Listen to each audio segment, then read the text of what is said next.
nonprofit organization your organization may be small, but it's it's the actions that you are taking as a leader, as an executive, that are going to make a difference and that are going to help propel your organization to the next level.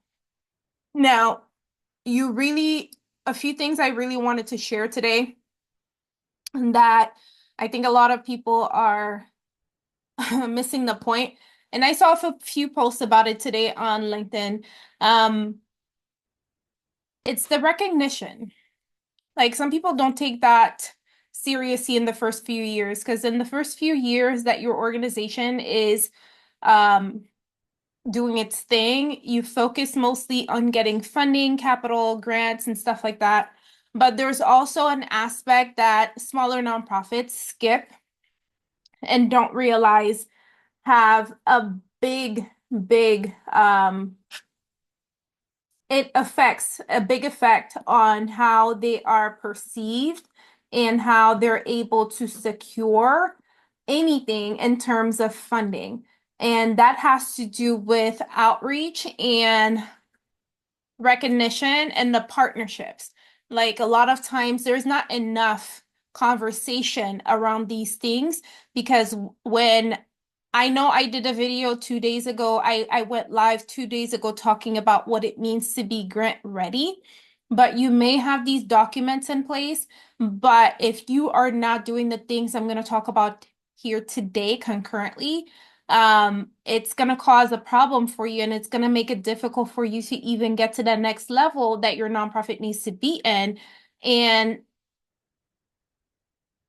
it doesn't make sense, right? Because then you get your budget, you get the audits, but you're still finding yourself in a position where you're just like pulling in a few thousands here, a few thousands there, when you could be securing hundreds of thousands to almost 1 million if you had the necessary tools. Now, earlier today, I was sharing on a Facebook group with a person that was engaging. Okay, good job, sweetheart. That was engaging with me in regards to my Voxer offer. Voxer, for those who don't know, Voxer is a walkie-talkie. So for my Voxer offer, if you're looking for a thought partner, somebody to go back and forth with to plan strategically for your nonprofit organization, because within your team, your board, you do not have that support yet. For 2 weeks every day, from 8 to 5 my time. I'm in California, y'all. So 8 to 5 my time, you'll have access to me. We go back and forth, and at the end of the 2 weeks, you get a customized action plan. Everything we talked about that are necessary for you to implement, that will be included in your customized action plan. Now, that's just a description of the Voxer and the offer. That's the offer I'm talking about. So your nonprofit could be making 50 up to $300,000. If you're in that realm and you feel like your nonprofit is stuck and can't move forward and you need strategy help, I'm your person. Hey, Danielle, how are you doing? So definitely DM me about the on-demand strategy spread. And then I can send you more information about that. And if you're curious, you can go on my Stan store and there's information about it there. There we go.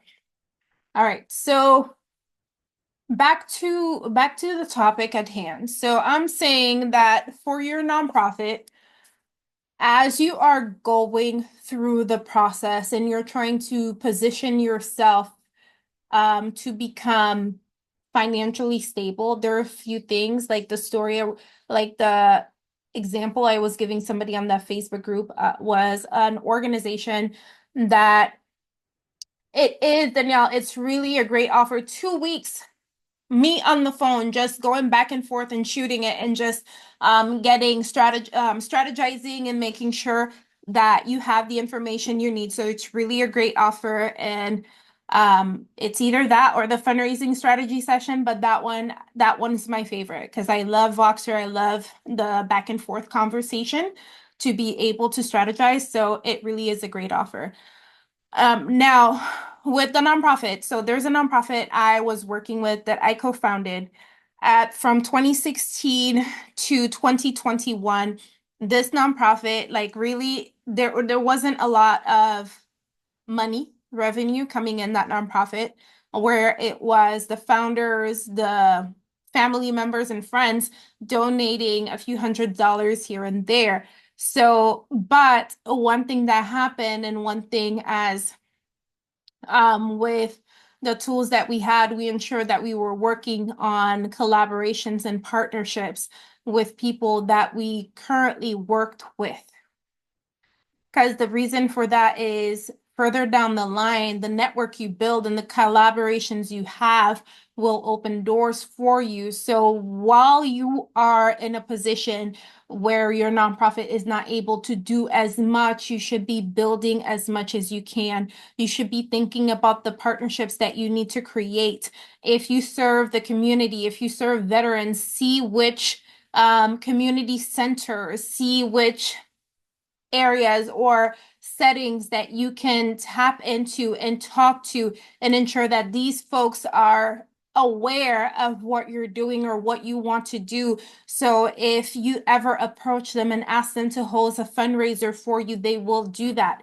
Because again, that time, the first 3 to 5 years is a time for your nonprofit to start putting its roots in the community that you're in to ensure that you have the support and recognition that you need to build from there. Because when you go apply for funding and you go seek support, people will go look you up to see the work that you've been doing. Because one thing in this world that we're living in, people want transparency and people want to know that they're giving their dollars, their hard-earned dollars, to organizations that are doing what they say they are doing. So the first 3 to 5 years for you, if you are not working on building partnerships, relationships, and recognition in the community, then you are going to find yourself having a big problem because you're so focused on the grant applications. Because for some reason, I don't know, everybody and their mama applying for a nonprofit these days, because for them it means grants, free money, but grants don't work like that. Like, if only you knew, grants do not work like that. Unless you want to just apply for small grants like the Walmart grants of the world and things like that, they do not work like that. You need to show a history of impact for the big grants to come to you. And most grants come with stipulations. They are project based, most of them, program based and project based. They will ask you um to deliver on a few things. You will have deliverables that you have to meet. Because then most of the big grants that you want to apply for, they ask you for things. They're going to ask you, do you have the staff to implement this project? And most of the times, these are the things they're looking at. Because then if you're not building in those 5 years or 3 to 5 years, ensuring that you have volunteers and staff to help grow your nonprofit, then it's going to be difficult for you to go for the funding that you need. And oftentimes, look at your state. Your state will have grants for nonprofit organizations or CBOs that are seeking to expand the workforce. Look for workforce development grants because a lot of nonprofits are thinking only small, like small scale and narrow. The thinking is very narrow because in workforce development, is there a way that your nonprofit can contribute to developing the workforce and increasing economic security for marginalized populations? Because you have to think out of the box because there are some grants out there from local governments, state governments that are funding CBOs that are looking to provide jobs. Because then that is the big thing, that are looking to provide jobs to people that live in these here United States. So you need to look into how you can creatively position your nonprofit to qualify and become eligible for grants that you research in the first few years. And I don't want to say that's it, but the first 3 to 5 years, start working on that recognition, partnerships, and relationships, right? That's a given. First 3 years, You don't have a choice. Start working on these things. Start seeing who wants to partner with you. Don't just go partner with your big sister, little sister, thinking that's the only people that you should partner with. Look into partnering with organizations with similar missions or complementary missions, okay? What I mean by complementary missions. Now, think about, because then let's say you serve the homeless population, like, or women and children that are unhoused. You provide food or what type of support. Look for an organization maybe that provides showers. Shower, like, the shower stations that they have for unhoused populations. See how you can collaborate with them to host a pop-up event. Like we're gonna host an event, we're gonna do a pop-up event, and we're gonna fundraise together and see if we can get sponsors to fund this. Go to restaurants, go to grocery stores or whatever and seek sponsorships. These are opportunities that exist out there that you need to start taking advantage of. I need you to start thinking creatively in the nonprofit industry because entrepreneurs out there, like small business owners, are out here doing it. You are a small business owner too, whether you like it or not. If you are a founder, executive director of a small nonprofit, your mind has to start embracing what it means to run a business because your nonprofit is that. You might not want to accept it, but it is a reality. Because then, if you don't embrace that it is a business and you need to think strategically of how it's going to generate its revenue, because you're in the business of making an impact in the lives of the people you serve, right? So now you have to think about how that business is going to generate revenue to ensure that it's doing its thing and effectuating what you said you would do in this here community without failing these people. Because that's one thing that I'm not going to accept. If you're a nonprofit, like you have to think about it. Like you tell folks that you're going to be there to support them and walk them through difficult moments of their lives. And then they have a big problem. They reach out to you. Oh, sorry, we had to close. We have no funding. Do you think that's their problem? It's not. Like you could have avoided that. That was your responsibility. Because if you even started or founded a nonprofit and you've been in business or you've been in operation for over 5 years, you need to step it up and figure out how you're going to generate revenue in 2025 so you can ride the wave that we're in. Because every 3 to 4 years, you should not be wondering, oh my God, what's going to happen to our nonprofit? Mama? Yes. I am on a live. Your tablet is over there. I said, don't talk to me on the live, okay? All right. Sorry about that, y'all. So that's what I want you to think about. I need you to start settling yourself down and coming to terms with you need to start taking bold action.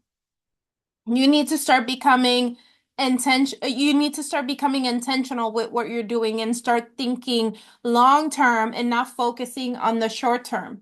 Because right now, funding may be a challenge, but do you have any staff? Why does it matter right now? So, like, you're probably working another job right now. So think about the things that you need to do to start building.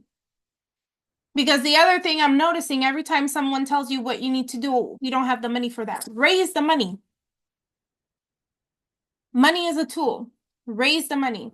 The same way, like I'm sure almost everybody here, where there's a will, there is a way. Because then if you really want to change the circumstances that your nonprofit is in, if you really want to do that, if that really is a priority for you, you will make that happen. And as nonprofit organizations that are, if you're in operation right now, it's really important that you start securing your foundation because if your foundation is not solid and you're not working on these little things and just focusing on being grant ready, it's going to be difficult for you to reach that financial stability and sustainability that you want. It's going to be hard for you to make sure that your nonprofit is in existence and not dissolve maybe 3 to 5 years from now. And we don't want that. So you need to really settle down and think about your next move strategically. I don't know if you've read the book. I think Your Next Five Moves. It was by Patrick Bet-David. I don't have the physical copy. I have the Kindle copy, so I can't show you that one. But your next five moves, you have to start thinking as a nonprofit executive 5 moves ahead or more. Like you need to start thinking strategically when it comes to your nonprofit. Where is it that we want to go? Okay, we want more funding, but what is necessary for us to get more funding for our organization? What is it that is available for nonprofit organizations in our city, in our state, federally? Because then maybe you don't start federally because you don't have even state or local yet. What is available locally that we can go into? Okay, so I know the local government, there's a city council or whatever. Did I go to city council and ask questions? Am I building relationships with the city government to see what they have available for organizations? Am I seeing how I can collaborate with the local government to see how I can support? Because there's even data showing there are so many grants out there for community-based organizations now, CBOs, and the reason that those are available now is because governments are realizing that people do not trust the government as much as they used to, and they're giving the work to community-based organizations and nonprofit organizations because they're the ones that have the relationships with the communities. So I need you to start thinking outside of the box and realizing that's where your attention should be, building relationships with people in the communities and fostering collaborations with partners that can help you magnify the impact that you can make in your organization. Because it really comes down to strategy with nonprofits. Again, you are a business, but it's not a traditional business. So it's going to come down to how you strategize. Because if you do not have a strategy or a plan on how your nonprofit is gonna do what it needs to do, you're gonna find it really difficult for your organization to sustain to be like sustained throughout the next 5 years. Like, come on. We really need to get to a point where it's not only funding is not the only problem. Funding is not. Because then again, we have to come to a place where we realize that the money is there. Look at how much money was poured into the election this year. The money is there. Because then I'm gonna say this, like, frankly, I'm not for everybody because my circumstances or whatever happens to me, I acknowledge that it is my own doing and I control that. There are certain things that happen to me that are outside of my control and I have to react a certain way. My action is what determines that. So if you found it or lead a nonprofit and it's in a certain situation, the only thing you can control is how you act to get the nonprofit out of that situation. So that's where I want you to come. That's the mindset I want you to come from. What can I do? Did I do everything I could have done to get the nonprofit out of the situation? Instead of saying, oh, I can't do that, we can't afford it. Did you think about the ways that you could afford it? Instead of saying, I can't, did you think about the ways that you can or what you can do to make sure that you can do it? Because today, like my coach reminded me, you have to take yourself, sometimes don't ask yourself how, just take action. The how, like the universe, God, he has it. Like just take action and move forward. And that's the same thing I'm going to tell all my clients, like really think about what the next move is so your nonprofit can move forward, because you have to think about it. Like, have you seen, like, look at what's happening like outside, like around you. A lot of people are not okay. Your nonprofit is supposed to be a beacon for some of these individuals. If you're not taking the lead into making sure that your nonprofit has the tools that it needs to help these individuals, then you're not doing your job. And I'm not going to call to you and tell you you are, because you need to step it up for these people to be able to find what they need to find. Because nonprofit organizations, I've been working in the nonprofit industry for, let me see, since 2012. So 12 years now, almost 13. And when I say like working in nonprofits has given me such a different view of how to deal with my community because I've served people in a capacity of a navigator. That was when Obamacare first came out, helping, like, it was the marginalized population in Miami, helping them apply for health insurance. I kid you not, like, I didn't make much money in that position, but it was one of the most fulfilling experiences just seeing some of these people that had no income finding health insurance or getting health insurance for the first time in their lives. This is what nonprofits are able to help people with. So when you tell me you don't know what to do, I'm gonna have to tell you to try harder, or that's not enough. Because there are people out there that are depending on the nonprofit organization, and when a leader of that nonprofit is resigning themselves to say they don't know what to do, that's not acceptable. Find someone who knows what to do in the position, or ground yourself to figure out how you're going to get there. Because there are people out there that depend on you. I'm just saying. Like, if you're not familiar with me yet, my name is Stacy. I'm a nonprofit consultant. I help nonprofit organizations, specifically community-based organizations. I help them grow financially and become financially sustainable through capacity building and strategic planning. That is what I do. And I am a strategy and capacity building expert. And if that's what you're looking for, I am that person for you. So please, if you run a nonprofit and your nonprofit brings revenue, but is having difficulty becoming financially stable, becoming sustainable, so it can continue supporting the work that it does, definitely let's have a conversation. You can slide into my DMs. Let's have a conversation as to where you are right now, because I definitely want to see your nonprofit grow and support itself and become sustainable. Like, especially if your mission is definitely like to support people in our community. Like I said, people out there are not okay. Have you seen Facebook today? People on Facebook are unhinged. They are freaking out. They woke up crying. Like, your organization probably is, like I said, a safe place and a beacon for them if they're going through things. So please stop thinking about your own insecurities when it comes to your organization, because your organization is an entity outside of you. So stop associating your fears and insecurities about money, because guess what? Your organization, when I say partnerships, relationships, that's what's going to help you get the funding you need. I'm not kidding. Because once you start building relationship and start fostering trust in your community and among your partners, getting the funding is gonna be less like pulling teeth. I don't want to say easy because then it's not easy. It takes work. It takes work. It's gonna be less like pulling teeth.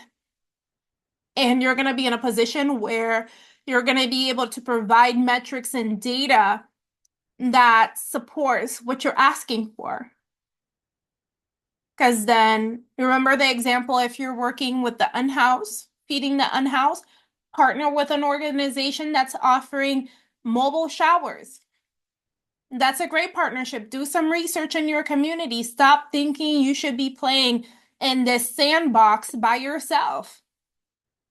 You are a whole grown person running a whole organization. You need to start thinking about it in a way that supports what you say you want to do. Because if you just started your organization because you heard that's a way to get free money, that's a way to get grants, you're in the wrong business. Because nonprofits should be in the business of making a difference in people's lives, having social impact. That's what nonprofits should be doing. So it might not be what you're used to, but if you're ready to step into a different version of yourself so you can take your nonprofit to a next level, let's definitely chat. And my rant's gonna be over now because then I said this could be a Q&A for whomever is here live. So if anybody is live, definitely drop your questions in the comments. Even if you're in the replay, I welcome you to drop your questions in the comments because I am gonna go back and answer these questions. Some of them I may even record and send to you. So if you have any questions, drop them in the comments. Because then I'm looking forward to getting some of the questions. I'll give it a few and stop talking. So if your questions, if you drop them, I'll give you some time to type. Hey Zoe, how are you doing?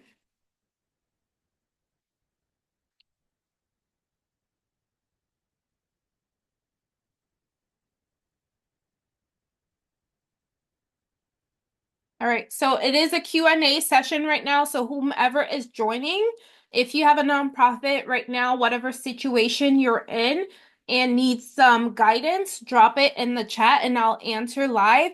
Zoe, I am doing great. I feel like I'm getting a cold though. I like the mucus is driving me crazy. How are you doing?